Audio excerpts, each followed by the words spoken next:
As she stood at the edge of the canyon, the wind whipping her hair into a frenzy, Sarah felt the weight of her doubts bearing down on her.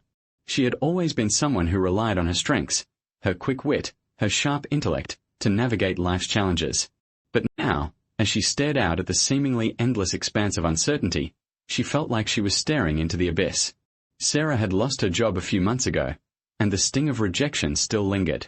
She had applied to countless positions, but every door seemed to slam shut in her face. Her savings were dwindling, and the pressure to find a new job was mounting. It felt like the world was spinning out of control, and she was just a tiny, insignificant speck caught in the undertow.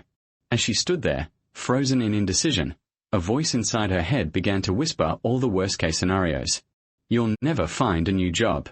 You'll be stuck in this rut forever. You're not good enough. The voice was persuasive, seductive, and Sarah felt herself sinking under its weight.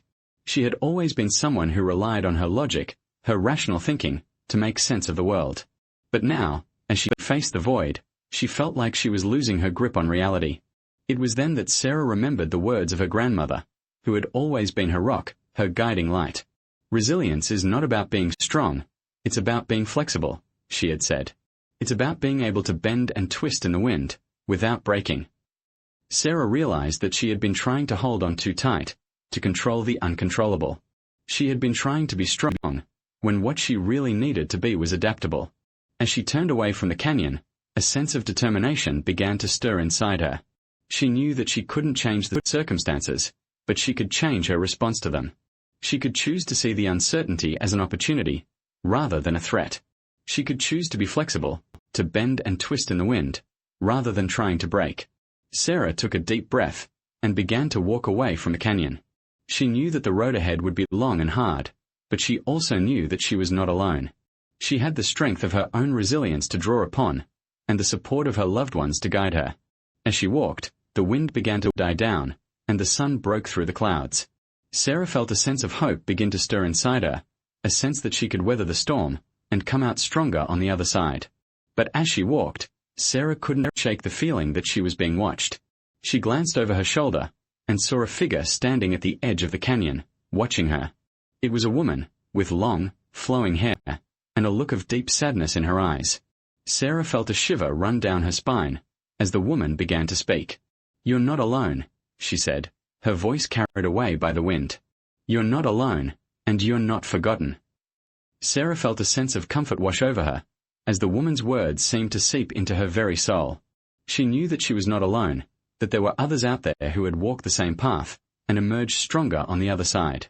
As Sarah continued to walk, the woman's words echoed in her mind. She felt a sense of determination growing inside her, a sense that she could overcome any obstacle, as long as she had the strength of her own resilience to draw upon. And when she finally reached the end of the road, she knew that she would be ready, armed with the knowledge that she was not alone, and that she was capable of overcoming anything that came her way. The sun was setting as Sarah finally reached the top of the hill, and she felt a sense of pride and accomplishment wash over her. She had faced her fears, and come out stronger on the other side.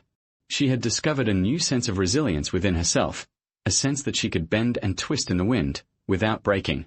And as she looked out at the breathtaking view, she knew that she was ready for whatever lay ahead. But as she stood there, basking in the warmth of the setting sun, Sarah couldn't shake the feeling that she was being watched. She glanced over her shoulder, and saw the woman standing at the edge of the canyon, watching her. This time, however, the woman was smiling, and Sarah felt a sense of peace wash over her. She knew that she was not alone, and that she was part of a larger community, a community of people who had walked the same path, and emerged stronger on the other side. And as the sun dipped below the horizon, Sarah felt a sense of gratitude wash over her. She knew that she had been given a gift of resilience, and a sense of purpose. She knew that she was capable of overcoming any obstacle, as long as she had the strength of her own resilience to draw upon. And as she walked away from the hill, she knew that she would always carry this sense of resilience with her, a sense that would guide her through the darkest of times, and the brightest of futures.